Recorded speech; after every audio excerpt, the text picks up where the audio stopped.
So today, I just wanted to go over a couple things before we get started. I want to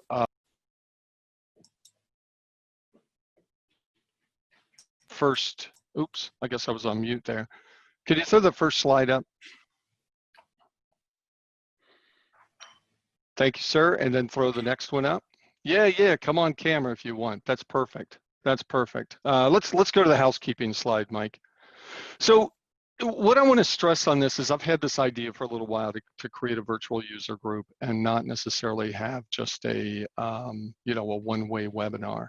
So this is not anything that we're going to sit here and just month after month after month just chat out. I eventually want to get the group engaged. I want to find out what folks are using FileMaker for, get some other ideas about what's going on. If you want to come on camera, that would be awesome as well. We're all getting used to Zoom in this day and age. We are recording this. I've had a couple people ask me if we can record it and send it out later. So if you're not taking copious notes while Mike's talking, we can handle that. But again, the idea and the concept here is that this is a user group, so welcome. And if you've never been part of a user group, it's information sharing, it's raising the consciousness of FileMaker, getting things cooking. I see that we have a lot of clients on here, a lot of people that I haven't had the pleasure of meeting yet. We're a mix of federal, we're a mix of state, local, commercial. We've got all kinds of stuff going on. So without further ado, I want to kind of get into our topic. And Mike, it seems like more and more people are looking to host FileMaker these days, much more than we've seen like in maybe the past couple of years or anything like that. What's kind of your take on that? Yeah, so I heard a quote the other day that I think is good, is that everybody wants to be on the web, meaning that people don't want to have to install apps on their computer. They don't want to have to worry about purchasing a server to have in their house or having an IT guy that is coming into their office all the time. And part of that is being able to move your mission critical apps, the business software that runs your business, to a more accessible location. And what makes sense in this day and age is a cloud-based infrastructure. It's something that's distributed broadly across the web, so that it's not dependent on one machine sitting somewhere that has a high risk of becoming unavailable or possibly even breaking down, resulting in long periods of downtime. So with that, we'll cover our topics and jump right in. Does that cover it, Marshall? You want me to? Yeah, I'm gonna launch a little poll here while you're talking, just to kind of get the temperature of the room, see what folks are doing now, see how they're doing hosting. My take on this is hosting has become so ubiquitous now that everybody, I get this all the time from both sides of our company, our managed services as well, where folks are talking about they don't want any servers in their office and they're moving out. So, what prompted me with this particular subject is, I was talking to you and the guys, and this whole concept of this user group is inspired by what you guys do on Friday, where it's almost like the office hours of a professor, where you guys are going in and talking to Ryan and you and Pratt and the senior guys. The associates are bringing you questions. You guys are working things out, and it's really kind of an interesting dynamic. So my feeling is that as more people move forward, I heard you guys talking about that there are certain development things that you want to do. There are certain considerations. You don't want to just take your database and put it up on the web and call it a day, or put it up on the server and call it a day. So that's really the framework around this user group meeting today. Like, what are some of the considerations that we need to make in regard to sharing FileMaker? So I'm going to hit the poll. Folks can just go ahead and start filling it out, but Mike, take it away. Yeah, so like Marshall said, we've now been providing our hosting service for quite a while now, and I'm actually going to back up a slide because there's a ton of people on here I've never met before. A lot of you I have met Oh, before, but good one. we're over Some 50. introductions are in order. Yeah, Yeah, awesome. we're over 50 participants. So my name is Mike Burgee. I'm the younger, more handsome guy on the right of your screen. Sorry, Marshall. My role here at Mainspring, though, is I'm a senior application developer, but also our product manager. I run our hosting product here as well as our FormPro vertical product that we offer. And I've been around the FileMaker community now for about a dozen years. Everything from community advocate to an answer man, and doing some award-winning work in the community as well.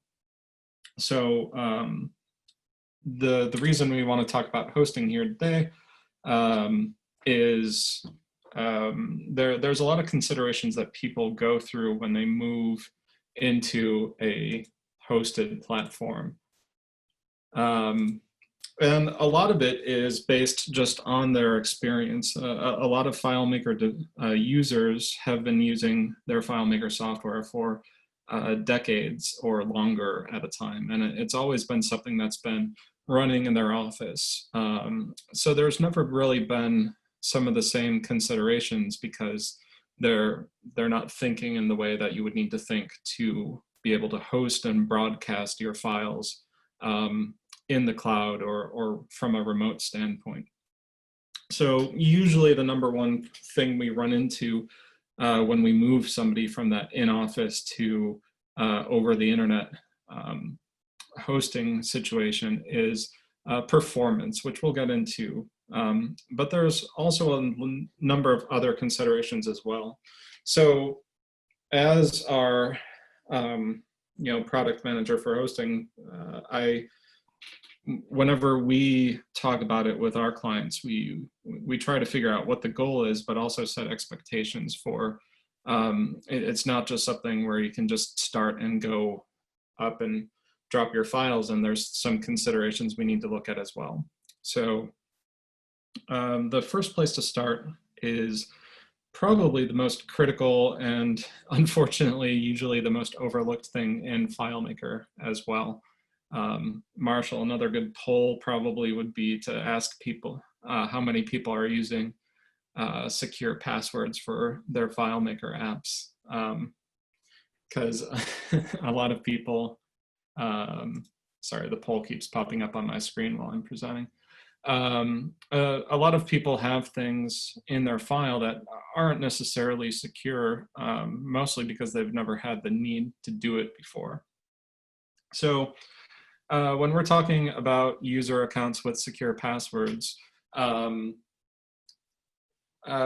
talking about going beyond what the default FileMaker setting is. So when you create a new file with FileMaker, it's going to give you an admin user account that has unrestricted access to your file, but no password associated with that. So it's highly insecure out of the box. So FileMaker is a great tool for building things, and it has all the tools for you to be able to build secure systems, but you have to build it. It doesn't build all of that for you right out of the box. And then there are some privilege settings associated to allow network access. If you're just opening up a FileMaker file on your computer, Sorry. and you've never hosted it before, you're not It's even real time, baby. locally. I'm trying to get the polls going here. Sorry. I don't know if it's showing up on my screen share. So maybe you've just had a file that you've been opening up locally off your desktop and you've never had it hosted before. So when you drop that in to a hosted server, you have to allow network access for that. One of the more recent features of FileMaker, and again, somebody asked in the chat if the slides will be available later. Yes, I think Marshall's going to provide it later along with the recording. So you'll have all these. Yep. There's only 3 slides to cover, so I'll be doing some demos as well, so the recording will make more sense. So one of the more recent features of FileMaker is the ability to encrypt your file at rest. Now, at rest means that if it's a backup or if it's not being hosted, if somebody were to get a copy of that .fmp12 file off of your drive somehow, it would be encrypted so that they wouldn't be able to crack into it and extract any data out of it. And then some of these other settings are just a couple things to think about when you're going into a hosted environment. Things like turning off an auto login so you don't accidentally log in a user. And also turning on file access privileges to make sure that no other FileMaker apps can connect to your file unless you want them to. So I'm going to jump into a demo here of kind of setting up some basic security settings. And what I've done is just done the plain out of the box, create a new contacts. This is the starter app that comes with FileMaker. Just a basic thing for creating contacts here. And let's talk about some of the security settings that you're going to want to do out of the box. So the first place I always start is file options. Now, the file options I set up here are going to be version control. So I want to make sure that only more current people are able to access the file. If I'm developing a new file, I'm always going to choose the latest version here. That makes sure that people are connecting with the latest version of FileMaker that has all the security updates. This auto login by default right here, that's the next thing I turn off. So I don't want people to be able to log into this file automatically with that unrestricted full access user. And then usually it depends on the organization, but I'll allow people to save their password if they're using, if we're enforcing some security somehow on the password. So that's some simple file options. The next thing I'm going to do is jump under the sharing menu under Share with FileMaker Clients. And you can, basically you can specify under here, show connecting to Active Directory. I don't have a test Active Directory to show to, but I can kind of just show you that in a second here. There's a security setting in here that says don't display in host dialog though. And we actually just ran across this with a support ticket a couple days ago. And basically this setting, if you look at a FileMaker host, it'll show you the files that are available for that host. If you don't want people finding your files, you can turn that off by checking this box. So there's a lot of good reasons to check this box to hide it, but it can also lead to some confusion if your users can't find the file, your app to log into. They can say, well, I'm connecting to your host, but I don't see the file. So they have to know the name of the file to connect to it then. So let's jump into privilege sets. So that's going to be in File, Manage, and Security. Now in FileMaker, I think since version 17, it will show you a red indicator in here when there is no password associated with that account. So you can add a password in here. Usually we recommend super secure passwords. So we're going to use something like password generator. And this is going to generate a super secure password for me. So I'll use those types of passwords, and we recommend that everybody has passwords. So if somebody sends us a file and they say, can you check over the security on this? One of the first things we're going to do is jump into this file and take a look to see how many of these people are full access with no password. Under the advanced settings under here, this is where you can set up your actual privilege sets for things. So normally you don't want to give everybody full access to user accounts. Normally we create something like a user privilege set that has the ability to do everything they need to do with records, print and export, maybe allow them to modify their own password. This setting under here, disconnect user from server when idle. That's an important setting because you don't want people leaving the app up on their screen when they walk away, and then maybe somebody comes and sits down and exports all your data out of your system. Some of these other settings will set to view only so that they don't have the same modification privileges as a developer has. And then the one setting you really need under here is access via FileMaker network. So this has to be checked off for your privilege set to be able to connect to your FileMaker server. And that's it. There's another security setting here. This one is requiring them to relog in after 10 minutes. So if their system goes to sleep for 10 minutes, it'll ask them to relog in. All right. This file access area is what I was talking about for file access. It's checked by default now. So this means that if I have another FileMaker file and I want to connect to this file, I need to have full access in order to do that, and I need to authorize it as well. So that's if you have a number of different files that all connect to each other in your FileMaker system, that's usually something we'll want to turn on. All right, and we're actually, this meeting's gonna go by pretty fast. So I'm gonna jump back to the slides. I'm not sure we're gonna have time to show Active Directory.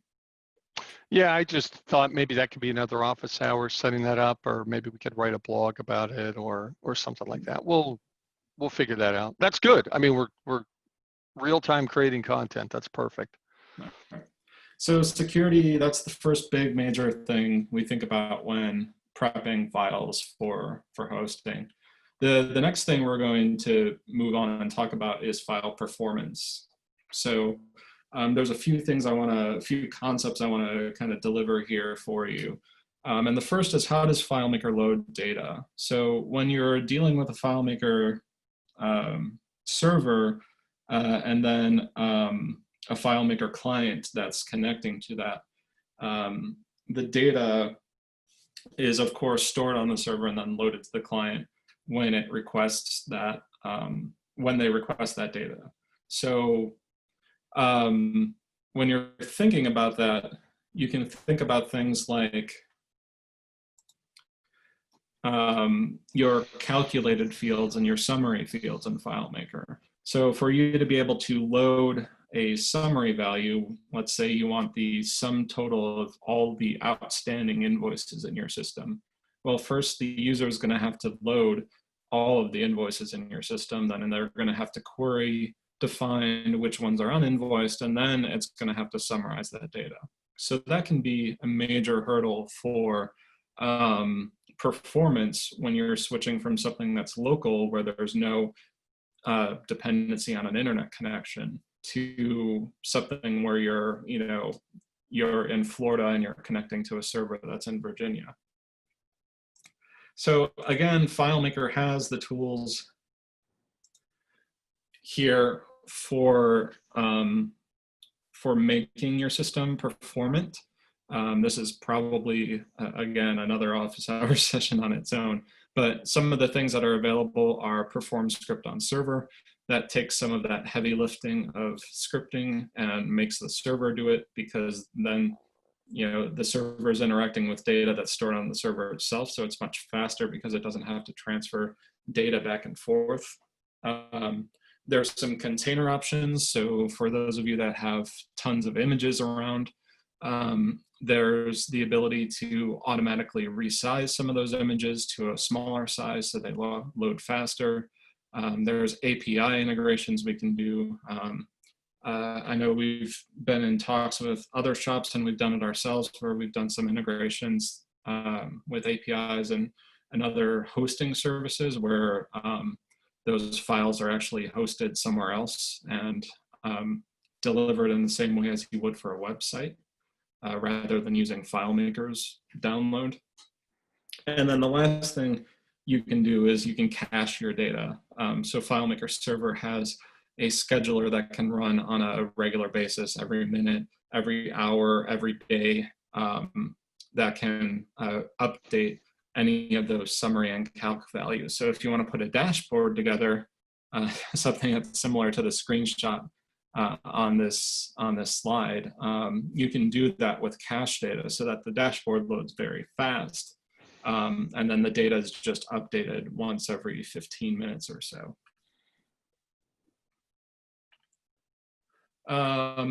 So for this one, I'm going to, I think I'm going to skip a demo on this. The last thing I want to actually, I don't know if this thing has a list view. Let me figure that out. I'm sorry. For some reason, it's jumping me back and forth. Yeah, so there's a list view. The one thing I want to note is that FileMaker does have, they've been getting pretty good about cloud server, especially performance. FileMaker has its own cloud server products that they bundle and sell. So they've been architecting the FileMaker server products to be more performant in terms of dealing with the clients for performance. And one of those things is list scrolling. So if you have a FileMaker solution and you have a ton of records, I'm just holding down the new key here to create a bunch of records. And this isn't hosted, so you won't be able to see it. But on newer versions of FileMaker, so if you're using an old version, I think older than 15, you won't see this. But in newer versions, when you page down, you'll actually see a little message pop up that says loading rows, and it'll indicate what rows you're on, like loading rows 100 through 125. So FileMaker itself now, in cases of list views where maybe, you know, if you're viewing a list of 10,000 records, it's going to load, it's going to do what's called eager loading, and it's going to load the records you're looking at and the ones it thinks you're going to look at next. And then that way it's not loading all of the rest of the 9,500 records in your found set. So do you think there's any kind of limit to that, Mike? Like, if you had, it's something you can't control. But if your list views are simple, and this is a simple list view, there's only 3 fields on here and maybe an image icon there. If it's simple, it works very well because you scroll, and once you stop scrolling, you'll see the information load almost immediately. But if you have a very complicated list view, like if I took this form and I turned it into a list view and there's a whole bunch of data that needs to load, when I scroll, that could lead to some sluggish scrolling because you scroll down and it has to load all of that extra data. So if you're keeping your layout simple, that's a great technique to, only have the stuff on your layouts that you need to display, and maybe think about having something like a list view where you're searching for your data, and then a detail view where you can go and view the full detail of that record. And then that way it's only loading that one record when you're looking at it, instead of loading everything in that list view.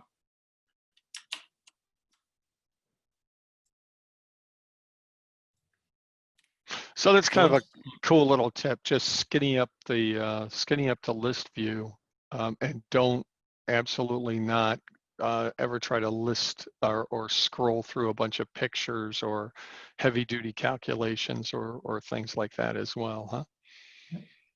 Yeah.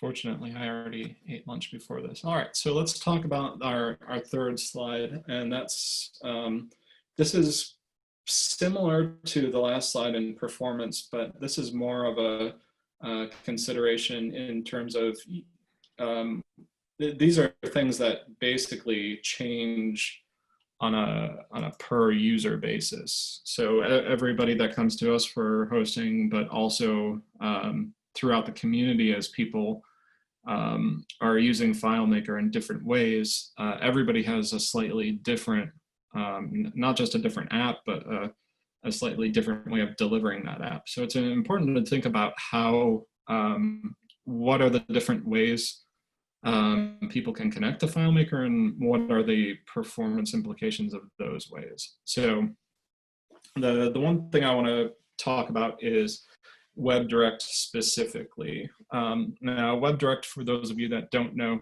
is FileMaker's browser-based thin client. So you don't have to install FileMaker on a user machine or on an iPad. You can just go to a browser link and connect and use a FileMaker app. So when you're thinking about WebDirect performance specifically, the important thing to think about is that everything that gets done, the data, those summary fields, the calculation fields, drawing the view, that all happens on the server side before it gets sent to the client. So the browser is receiving that finished product. So if you have a layout that has to put a bunch of data together and has a bunch of calculation fields and summaries, your WebDirect performance may seem very slow because your server is trying to put all that together. What that also means is if you have a server that you've been using, like an Amazon server or a cloud, another cloud server that you've been using with FileMaker Pro clients, and you suddenly transition all of those people to using WebDirect, you can also see a slowdown because the server is now doing the same work that all of those client machines were using before as well. So like if I had 25 users connecting with FileMaker Pro on their desktop that are now connecting with WebDirect, my FileMaker server is now doing the work of those 25 clients. So that can slow down things for everybody. So that's list view caching I actually just talked about. So that's nothing to repeat. The next point is this network connectivity. It's not asynchronous. And what that means is bottlenecks can just happen between certain. Man, I'm really reading off the slides on this one. So what to think about here is that it's not asynchronous in a way that it's going to be streaming data to you. So when you go out and watch a YouTube video right now, let's say you go watch some FileMaker webinar that's an hour and a half long. YouTube's going to stream the first 10 seconds of that for you. Then it's going to stream the next 10 seconds, and it's going to buffer that data to you as you go. But it's never going to load the full hour and a half video for you. But for FileMaker, because of the way it works, because of the way it loads that data, it has to load all of that data for you. So this can lead to a bottleneck when you've got a slow internet connection between your users and your server. Not necessarily for WebDirect, because remember, WebDirect's doing a lot of that work on the server side. But for FileMaker Pro and FileMaker Go, it's got to download that data. It's got to wrap it all up and process it. So if you have a hotspot connection on 3G or Edge network, it's of course going to be slow. And all that can, the reason I'm bringing that up is because that's a major thing that's frustrating to users. That switch from an in-office thing where they're on a dedicated cable network between their server to switching over to the internet and Wi-Fi. So other things to think about: record locking. FileMaker is very good at taking care of this for you, but it can also lead to bad behavior on the user's part. So we always try to train users that we deal with that if you're clicked in a field, and by that I mean, so if I've clicked in this field and I'm typing my name in this field and my cursor is blinking, I've locked this record. So if Marshall comes on the database now and wants to update my job title to something else, product manager or something, the moment he tries to click in this field, it'll tell him that I've locked this record for editing and he can't make that change. But if I've since gotten up and gone to lunch or something and left my cursor there, then that's going to be an issue, right? Because now I don't have the ability to override that remotely. So that's why it's important to do things like set that idle timeout to make sure that users are disconnected when they're no longer using the system. And then the last thing to talk about here, and then we're going to start taking some questions and summarizing some things up, is startup restoration. So startup restoration is a new feature that came out in version 18 of FileMaker. We currently have it disabled because there's been some issues with it where it can lead to problems if it runs for too long without you restarting your server. But basically, what startup restoration looks like, and hopefully we're able to use this feature in the future, is when right now when an iOS device hibernates. So if somebody's connected to FileMaker Go and they click the power button on their iPad, it goes into what's called a hibernation mode. Same thing if if I activated my screensaver right now, or even if I held down my power button to turn off my computer.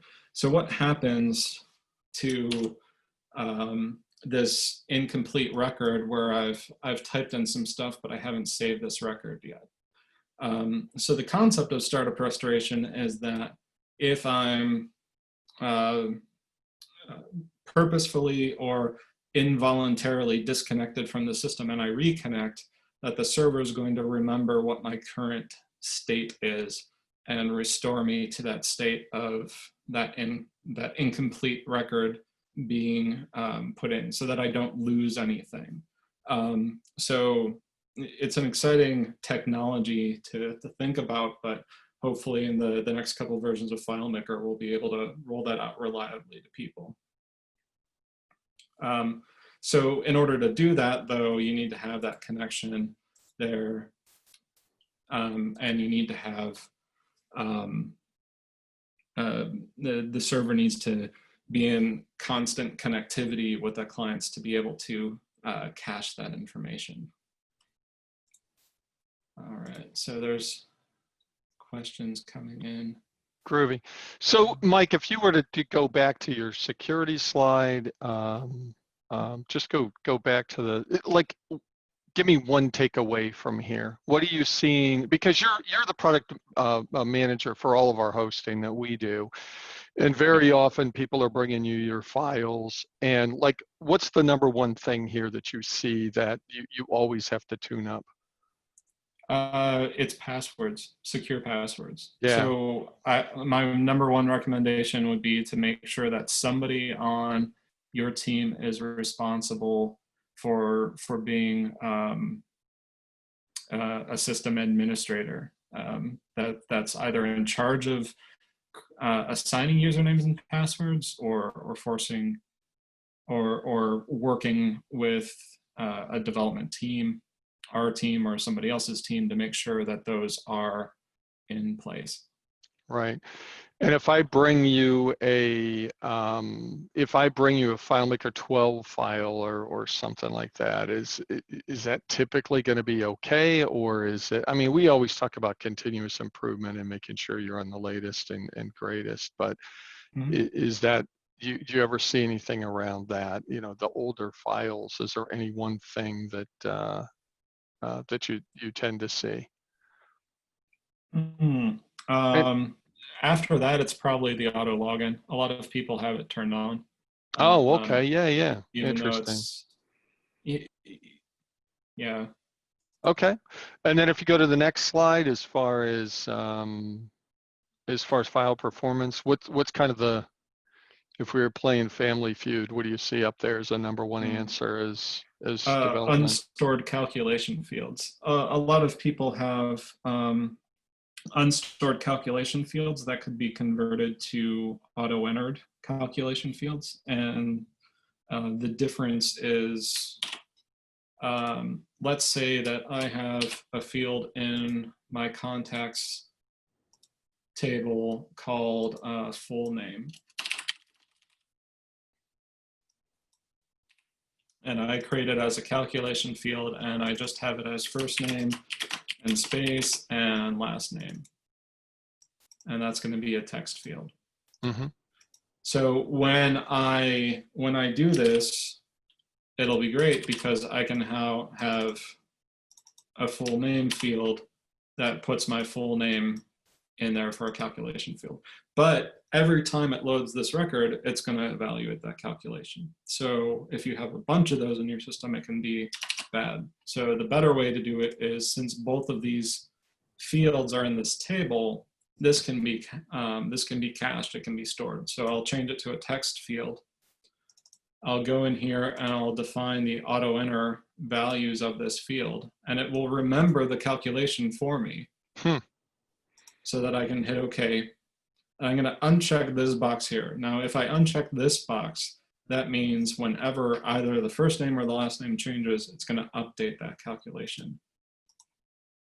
So let's say somebody had misspelled my last name. So you can see it updates there. It's stored now. It's just a text field. It's not a calculation anymore. But when I update that, it updates that calculated value. So that's the big thing in file performance. We see tables that have 100 fields, and 20 of those are calculated fields, and 15 of those can be turned into auto-entered calcs. It makes a huge performance difference when you're talking about 1,000 records. So let's just say you have 10,000 records in your found set, and you have 15 calculation fields that are referencing 3 fields each. So you're maybe loading 450,000 points of data to load that found set. But if you convert that all to auto-enter text, then it's only loading your original 15,000 values or 10,000 values to show that concept. So that greatly reduces, it can exponentially improve your performance just by architecting your database in a specific way. So it sounds like it doesn't really matter if it's hosted or not. These are just some best practices on development, even if you have a local machine, right? Or a local server. Yeah, Howard has a great question in the chat. What determines whether they can be converted to an auto-enter? And usually it has to be, the fields have to be in the same table. And these fields themselves can't be calculation fields. So that's a good starting point.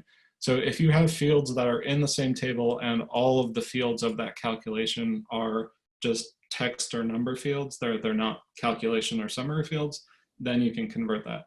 If you're dealing with related data or you're dealing with summary data, so like let's say I had a sum total that was something like sum debits minus some payments or something. So I can't make this an auto-enter because some debits and some payments are both calculations themselves. But there would be a way to cache that data. And that's probably something for its own meeting in the future. Yeah, yeah. One of our other team leads, Ryan, had a comment about the fields and everything. So Ryan, just go ahead and throw that in the Zoom, because then it'll show up in the recording and everybody can see it. Okay, so for here, what would you say? Because you kind of see where I'm going here, and you anticipated it. For here, it's not so much a technique. It's just set your expectations low and know that there's always something you can do to improve performance.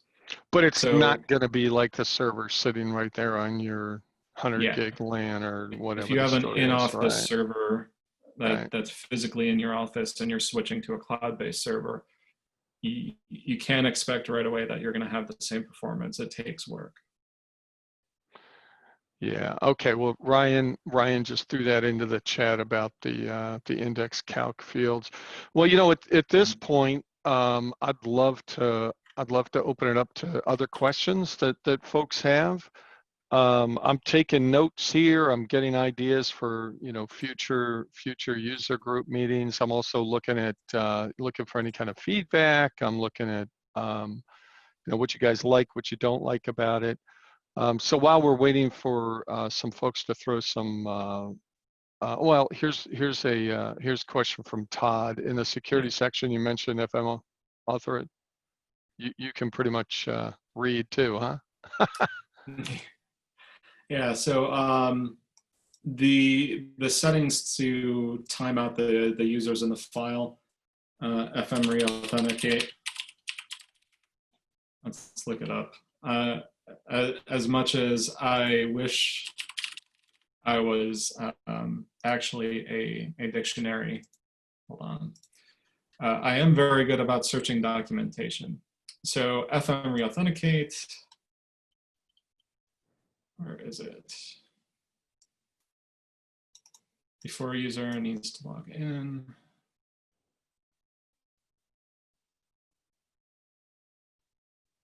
I'm pretty sure this is for anything, any method of connecting to the server.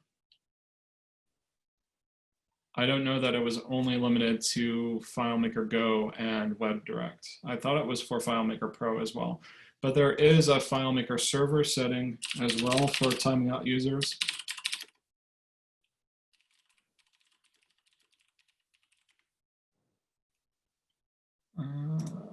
And that one's, this is some old documentation. So disconnect user from server when idle. I don't have a publicly available FileMaker server admin console that I can show you right now. But there is a setting under FileMaker server that you can set the timeout. Yeah, maybe we need to get one. Why don't you jump to the slides so that we can do our do a little bit of the wrap up. I want to make sure that we stay and protect people's time. If you go to the next one, throw them into the chat. I wanted to make sure everybody saw the dog first. Yeah, and then Okay. we're in a partnership with a group that we love. Mainspring also does managed services, and I went to this to the owner of this company, and I said, hey, you don't know what FileMaker is. It's this awesome thing, and this is what I need a server to look like. Well, his organization has passed on to us a deal where because of the circumstances that are going on right now, from now until June 30th, we're offering free hosting, and then it would jump into a 1-year contract after that. And basically, it's our hosting. It's a dedicated server VM. You can run plugins on it. You can do some light web on it.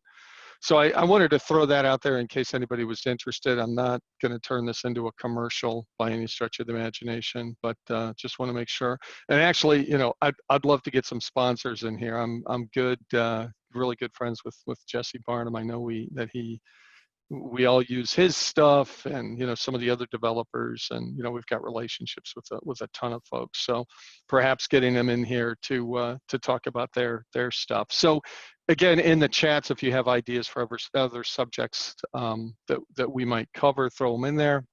But just to kind of put this this inaugural meeting to bed, I would love to do 2 things. The first, I would love to throw up the last poll, which is more about what you guys want to try to do next month, and let me launch that. And then finally, did we have another slide on the end of that? Yeah, On we're the on end of tips that? and tricks. Yeah. This is my favorite part. So, tips and tricks, Mike. Give us one nugget that we can take away here. Yeah, so the performance tip I wanted to give you today was relating to a scripting technique that makes it easy to increase performance just a little bit. Now, a lot of people will have some sort of navigation script that is go to layout. Let's say they want to pull up their recent contacts. So they're going to go to their contacts list. They're going to enter find mode. They're going to set a field like contacts first name, Mike or something, and then perform a find. So this is pretty typical FileMaker scripting. Go to a layout, find some data for me, and display it on the screen. So if you remember how FileMaker loads data, when you go to a layout, usually you're in browse mode. So when I go to a layout in browse mode, it's going to load that record on the screen. When you're doing that in a script, since FileMaker scripting is mostly procedural, which just means it's automating my manual clicking on the screen here, it's going to load that data partially, at least, before it goes into find mode. So the quick tip for today is that if you ever have this in your script, just drag the layout part after the find mode part. Because when you go into find mode and then you go to another layout, you're still in find mode. So there's no data that's loaded because you're in find mode. It only loads the layout objects for you. So that's a quick tip for performance. Your scripting, in this case, will still do the exact same find as it was doing before. It'll just be slightly faster than it was before. Okay, awesome. Well, I want to thank everybody for coming out. Again, I can't stress enough that this is a user group. At some point, we're going to be going through the list and bringing folks on. I see John Torres has been on camera the whole time. He's doing a ton of stuff with FileMaker and over there at the Maryland Farm Bureau. So I'm going to have this recording put out. It looks like our polling. Is done. Let me go ahead and share this out. And it looks like next month. And I think the easiest way to remember is we're just going to do the third Thursday of every month. So I'll send the invites out. It'll be pretty much the same format, but because dashboarding design and ideas won out, the next presentation is going to be by our very own Ryan Clank, who's helping me. I'm a metrics guy, I'm a dashboard guy. So usually this monitor is full of all kinds of statistics on it and KPIs and everything. So we'll give you some ideas about what we do and how we do it. And it looks like we will see you May 21st. And I'll send everything out and get everything cooking. So thanks, and welcome to your meeting. Have a great day, and stay safe, everybody.